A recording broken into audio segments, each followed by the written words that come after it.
जंगल की सघन छाया में जहां सूरज की किरणें भी मुश्किल से पहुंचती है, एक नाम गूंजता था। एक ऐसा नाम जिसे सुनकर लोग कांप उठते थे। वो था बसवा राजू। एक इंजीनियर जिसने किताबें छोड़कर हथियार उठाए, एक विद्रोही जिसने जंगल को अपना गढ़ बनाया, और एक उग्रवादी जिसके खौफ ने कई राज्यों को हिला कर रख दिया। लेकिन ये कहानी सिर्फ एक आदमी की नहीं है, ये कहानी है एक रहस्य की, एक साजिश की, और उस आखिरी मुठभेड़ की जिसने इस खूंखार नक्सली कमांडर का अंत कर दिया। नमस्ते, मैं हूँ कृष्णा और आज हम बात करेंगे खूंखार नक्सली कमांडर बसवा राजू की।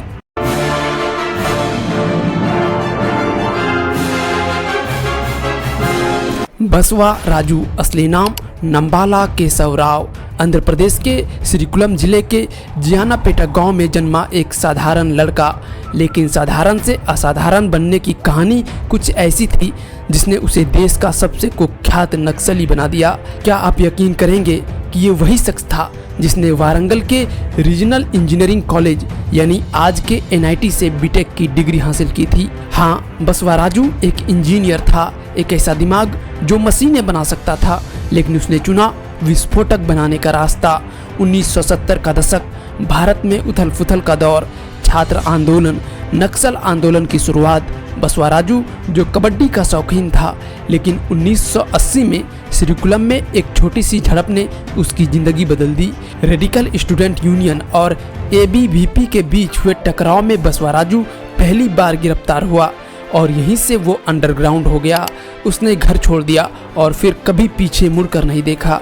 बसवा राजू कई नामों से जाना गया, गगन्ना, विजय, नरसिम्हा, प्रकाश, कृष्णा, लेकिन हर नाम के पीछे एक ही चेहरा था, खौफ का चेहरा। वो CPI यानी माओवादी का महासचिव बना, पोलित ब्यूरो का मेंबर और सेंट्रल मिलिट्री कमीशन का प्रमुख।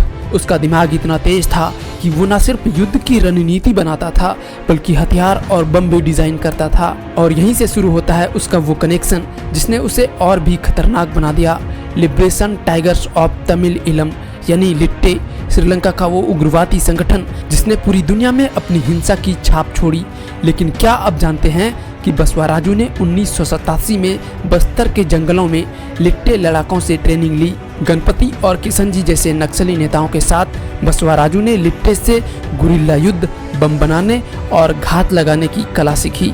लिट्टे की ट्रेनिंग ने बसवा को बम बनाने में उस्ताद बना दिया। टिफिन, कुकर, बियर की बोतल से IED बनाना, बारूद की सुरंग बिछाना, ये सब उसके बाएं हाथ का खेल था। उसने बस्तर, गंगालूर और छत्तीसगढ़ तेलंगाना सीमा पर हथियार बनाने के कारखाने तक स्थापित किए। लेकिन ये ट्रेनिंग सिर्फ तकनीक तक सीमित नहीं थी, लिट्टे ने उसे मानसिकता दी, बिना डर के, बिना रुके हिंसा का रास्ता। सवाल ये है, एक इंजीनियर जो दुनिया को बेहतर बना सकता था, उसने क्यों ये रास्ता चुना? क्या ये विचारधारा थी या फिर सत्ता का लालच? शायद जवाब जंगल के उन गहरे रहस्यों में छुपा है जहां बसवा राजू ने 40 साल तक राज किया। 1970 में जब बसवा राजू ने नक्सली आंदोलन ज्वाइन किया तो वो सिर्फ एक कार्यकर्ता था, लेकिन जल्द ही वो CPI यानी माओवादी का रीढ़ बन गया। 2004 में जब CPI का गठन हुआ, बसवा को केंद्रीय सैन्य आयोग का प्रमुख बनाया गया। 2018 में जब गणपति ने इस्तीफा दिया, बसवा राजू बना संगठन का महासचिव। अब वो जंगल का जनरल था। बसवा राजू का साम्राज्य सिर्फ छत्तीसगढ़ तक सीमित नहीं था, वो तेलंगाना, आंध्र प्रदेश, महाराष्ट्र, उड़ीसा और झारखंड में सक्रिय था। उसका दिमाग इतना तेज था कि वो अलग अलग राज्यों में अलग अलग नामों से जाना जाता था ताकि सुरक्षा बल उसे ट्रैक ना कर सके। लेकिन बसवा राजू सिर्फ एक नाम नहीं था, वो एक विचारधारा था, एक ऐसी ताकत जिसने जंगलों को युद्ध का मैदान बना दिया। और इस युद्ध में उसने कई ऐसी वारदातों को अंजाम दिया जिन्होंने इस देश को हिला कर रख दिया। चलिए बात करते हैं उसके उन कुकृत्यों की जिसने उसे खूंखार बना दिया। बसवा राजू का नाम उन हमलों से जुड़ा जिन्होंने न सिर्फ सुरक्षा बलों को बल्कि आम लोगों को भी खौफ में डाल दिया। आइए कुछ ऐसी घटनाओं पर नजर डालते हैं। 2010 दांतेवाड़ा नरसंहार।